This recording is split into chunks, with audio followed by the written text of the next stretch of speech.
ఏపీలో ఎన్నికల అనంతర హింసపై కేంద్ర ఎన్నికల సంఘం కఠిన చర్యలకు ఉపక్రమించింది. ఎన్నికల అనంతరం జరిగిన హింసపై సిట్తో దర్యాప్తు చేయాలని ఆదేశించింది. ఏపీ డీజీపీ సీఎస్ ను పిలిచి ప్రత్యేకంగా సమావేశమైంది. కేంద్ర ఎన్నికల సంఘం పల్నాడు, అనంతపురం ఎస్పీపై సస్పెన్షన్ వేటు వేసింది. తిరుపతి ఎస్పీని బదిలీ చేయడంతో పాటు డిపార్ట్మెంటల్ ఎంక్వైరీకి ఆదేశించింది. పల్నాడు, అనంతపురం, తిరుపతిలోని 12 మంది ఎస్ఐలపై సస్పెన్షన్ వేటు వేయడంతో డిపార్ట్మెంటల్ ఎంక్వైరీకి కూడా ఆదేశించింది. ఈ మొత్తం వ్యవహారంపై 2 రోజుల్లో నివేదిక ఇవ్వాలని రాష్ట్ర డీజీపీ సీఎస్ ను కేంద్ర ఎన్నికల సంఘం ఆదేశించింది. పూర్తి డీటెయిల్స్ అందిస్తారు మా కరెస్పాండెంట్ వెంకటేష్. చెప్పండి, పదే ఆరోపించిన పరిస్థితి వైఎస్ఆర్ కాంగ్రెస్ పార్టీ నాయకులు పోలీసుల వ్యవహార శైలి ఈ పర్టిక్యులర్ ప్రాంతాల్లో ఎక్కడైతే బదిలీ చేశారో ఆ ప్రాంతాల్లో ఇప్పుడు సస్పెన్షన్స్ చూస్తున్నాం, ట్రాన్స్ఫర్స్ చూస్తున్నాం. అయితే పోలింగ్ పైన ఇది ఎంతవరకు ప్రభావితం చూపించింది, పోలింగ్ ఏమన్నా ఎఫెక్ట్ చేసిందా అనే అంశానికి సంబంధించి ఈసీ ఏమన్నా సమీక్ష చేసిందా అంటే ఏం చెప్తారు?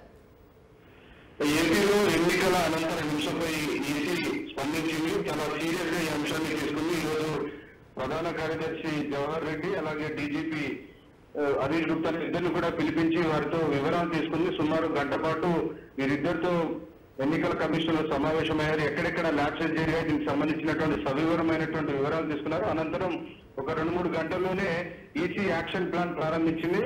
తీవ్రంగా ఈ పోస్ట్ పోల్ తర్వాత జరిగినటువంటి వైలెన్స్ పైన సీరియస్ యాక్షన్ తీసుకుంది. అందులో ప్రధానంగా ఎవరైతే పల్నాడు కలెక్టర్ ఉన్నారో, పల్నాడులో పెద్ద ఎత్తున హింస చెలరేగినటువంటి నేపథ్యంలో పల్నాడు కలెక్టర్ పైన బదిలీ వేటు వేసింది. అలాగే పల్నాడు ఎస్పీని కూడా సస్పెండ్ చేస్తూ నిర్ణయం తీసుకుంది. వీటితో పాటు అనంతపురంలో కూడా పెద్ద ఎత్తున హింస చెలరేగిన నేపథ్యంలో అనంతపురం ఎస్పీ పైన కూడా సస్పెన్షన్ వేటు వేసింది. ఇప్పటిదాకా మనం చూసాం తాడిపత్రిలో పోలీసులు చేసినటువంటి అఘాయిత్యాలు. సో ఆ నేపథ్యంలో కంప్లీట్ గా అక్కడ లా అండ్ ఆర్డర్ అంతా కూడా అదుపు తప్పినటువంటి నేపథ్యంలో అనంతపురం ఎస్పీని దానికి బాధ్యుల్ని చేస్తూ అనంతపురం ఎస్పీ పైన బదిలీ వేటు వేసి అతని పైన సస్పెన్షన్ వేటు వేసింది. అలాగే తిరుపతిలో జరిగినటువంటి గొడవల నేపథ్యంలో ఎస్పీని ట్రాన్స్ఫర్ చేస్తూ నిర్ణయం చేసుకుంది. అలాగే క్రమశిక్షణ చర్యల కోసం డిపార్ట్మెంటల్ ఎంక్వైరీ కూడా ఆదేశించినటువంటి పరిస్థితి.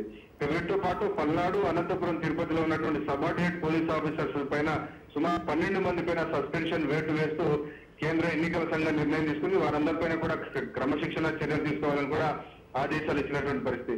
సో ఈ పరిస్థితుల నేపథ్యంలో కేంద్ర ఎన్నికల సంఘం మరొక 15 రోజుల్లో కౌంటింగ్ ప్రక్రియ ప్రారంభం కాబోతున్న నేపథ్యంలో ఇలాంటి హింసాత్మక ఘటనలు మరోసారి పునరావృతం కాకుండా చర్యలు తీసుకోవాలని సిఎస్ డీజీపీలకు గట్టిగా ఆదేశాలు ఇచ్చింది. వారికి ఆ మేరకు ఎప్పటికప్పుడు వీరందరూ కూడా పర్యవేక్షించండి, డే టు డే దీనికి సంబంధించినటువంటి మినిట్ టు మినిట్ కంప్లీట్ గా సూపర్విజన్ చేయాలని సిఎస్ డీజీపీకి ఆదేశాలు ఇచ్చింది. అలాగే ఎవరైతే జిల్లాకు ఎస్పీలుగా బాధ్యులుగా ఉన్నారో వారందరూ కూడా ప్రియంటివ్ మెజర్స్ తీసుకోవాలని కూడా ఆదేశాలు ఇచ్చింది. అంటే ముందు జాగ్రత్తగా ఎవరైతే ఇటువంటి దుందుడుకు చర్యలకు పాల్పడే అవకాశం ఉన్నటువంటి లీడర్స్ ఎవరున్నారో వారందరినీ కూడా ముందుగానే పసిగట్టి వారిని ఎక్కడ కూడా ఇలాంటి హింసాత్మక ఘటనలకు పాల్పడకుండా చట్టపరంగా తీసుకోవాల్సినటువంటి చర్యలను కూడా తీసుకోవాలని కూడా కేంద్ర. వెంకటేష్, ఒక్క విషయం చెప్పండి, ఇప్పుడు ఎవరైతే ఎస్పీలు మెన్షన్ చేశారో లేకపోతే ఈ సిబ్బందిని వీళ్ళని మెన్షన్ చేశారో వీళ్ళందరూ కూడా ఈసీ ఛార్జ్ తీసుకున్న తర్వాత బదిలీ చేయబడిన వాళ్లే చాలా మంది వరకు. సో ఎవరిది రెస్పాన్సిబిలిటీ అనేది కూడా ఒక ప్రశ్న ఈ విషయంలో. డెఫినెట్ గా ఈ అంశం పైన మొదటి నుంచి కూడా అవే ఆరోపణలు వస్తున్నాయని మనం చూసాం. ఎన్నికలకు కొద్ది రోజుల ముందు డీజీపీని మార్చారు. అనంతరం 2-3 రోజుల ముందు పల్నాడు కానీ మిగిలినటువంటి చోట్ల ఎస్పీలను మార్చారు. దాని ఫలితంగా అక్కడ ఉన్నటువంటి భౌగోళిక రాజకీయ పరిస్థితులపైన అవగాహన లేని వారు పూర్తిగా ఆ రోజు భద్రతను కట్టుదిట్ట చేయడంలో నిర్లక్ష్యం వహించినటువంటి విషయం తేటతెల్లమైంది. అలాగే ఈ మొత్తం విషయంలో కూడా పోలీస్ అబ్జర్వర్ దీపక్ మిశ్రా చేసినటువంటి వ్యవహార శైలి కూడా వివాదాస్పదమైంది. ఆయన తెలుగుదేశం పార్టీకి ఒత్తాసు పలుకుతూ అనేక మంది బదిలీలకు సంబంధించినటువంటి విషయాల్లో కానీ చివరి నిమిషంలో బదిలీ చేయడంలో ఆయన కూడా కొన్ని తప్పుడు నివేదికలు ఇచ్చారనేటువంటి ఆరోపణలు ఉన్నటువంటి పరిస్థితి. సో దీని ఫలితంగానే ఈసీ తీసుకున్నటువంటి నిర్ణయాల కారణంగా ఈ రకమైనటువంటి పరిస్థితి తలెత్తిందనేటువంటి ఒక చర్చ అయితే రాజకీయాలు జరుగుతుంది. సో మొత్తానికి ఈ ఘటనలు, ఈ హింసాత్మక ఘటనలు కౌంటింగ్ రోజున పునరావృతం కాకుండా ఉండేందుకు, ఎందుకంటే మరొక 10 రోజుల పాటు కౌంటింగ్ ప్రక్రియ ఉన్నటువంటి నేపథ్యంలో స్ట్రాంగ్ రూమ్ లో వద్ద తగినంత భద్రతను ఏర్పాటు చేయడం కానీ, అలాగే మిగిలినటువంటి అనేక స్ట్రాంగ్ రూములు కానీ అలాగే ఇతర పార్టీలకు సంబంధించినటువంటి వ్యక్తుల మధ్య జరుగుతున్న ఘర్షణ నేపథ్యంలో 25 కంపెనీల కేంద్ర పారామిలిటరీ బలగాలన్నిటిని కూడా అక్కడే ఉంచాలని, వాటన్నిటిని ఆ ఫోర్సెస్ అన్ని కూడా ఎలాంటి ఘర్షణ జరగకుండా ఉండాల్సినటువంటి చర్యలు తీసుకోవాల్సినటువంటి అవసరం ఉంది. కాబట్టి ఆ మేరకు అదనంగా ఇప్పుడున్నటువంటి ఫోర్సెస్ కు అదనంగా కూడా మరిన్ని బెటాలియన్స్ పంపాలి. 25 కంపెనీల